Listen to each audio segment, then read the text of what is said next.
السلام علیکم ورحمۃ اللہ وبرکاتہ. پیارے بچوں، میرا نام ڈاکٹر مفتی حافظ علی حسن فریدی ہے. I welcome you all on the platform of digital academics provided by Moonlight International Publishers. پیارے بچوں، میں آپ کا گریڈ 5 اسلامیات کا ٹیچر. پیارے بچوں، آج ہم چیپٹر نمبر 2 ایمانیات و عبادات میں سے آخرت کا بیان پڑھ رہے ہیں.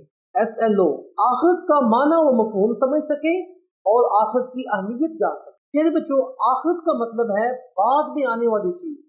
وہ چیز جو بعد میں آتی ہے اس کو آخرت کہتے ہیں. اور اسلام میں آخرت کا مفہوم یہ ہے کہ انسان کو اللہ نے یہ زندگی دی ہے، اس کے بعد وہ فوت ہو جائے گا، دنیا سے رخصت ہو جائے گا، اور اس کے بعد اس کی دوسری زندگی شروع ہو جائے گی جس میں اس سے حساب و کتاب لیا جائے گا.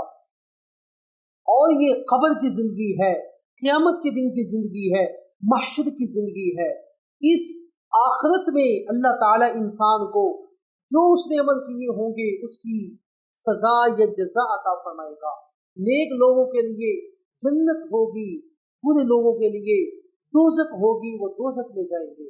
اور اس عقیدے کو بغیر شک و شبہ کے سمجھنے کے عقیدہ آخرت کہا جاتا ہے.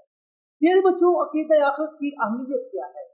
میرے بچوں، عقیدہ آخرت اسلام میں عقیدہ توحید و رسالت کے بعد ایک اہم ترین عقیدہ ہے.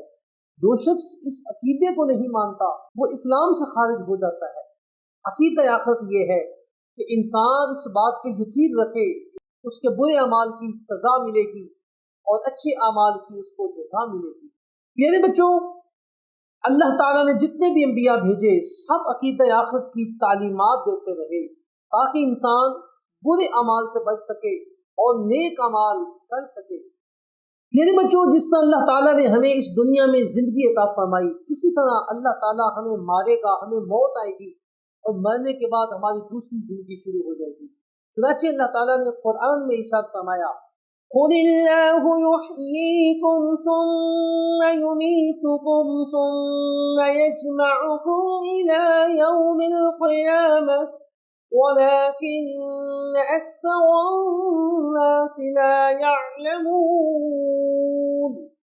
اے نبی خاتم النبیین صلی اللہ علیہ وآلہ وصحبہ وسلم، آپ فرما دیجئے کہ اللہ تمہیں زندگی عطا فرماتا ہے، پھر وہ تمہیں موت عطا فرمائے گا، پھر وہ تمہیں قیامت کے دن جمع فرمائے گا.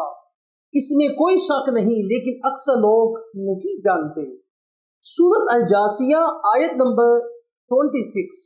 میرے بچوں، اسی طرح اللہ تعالیٰ نے انسان کی تخلیق کے بارے میں قرآن مجید میں ارشاد فرمایا، اسی زمین سے ہم نے تمہیں پیدا کیا اور اسی زمین میں ہم تمہیں واپس لے کے جائیں گے اور اسی سے تمہیں پھر ایک بار دوبارہ نکالیں گے.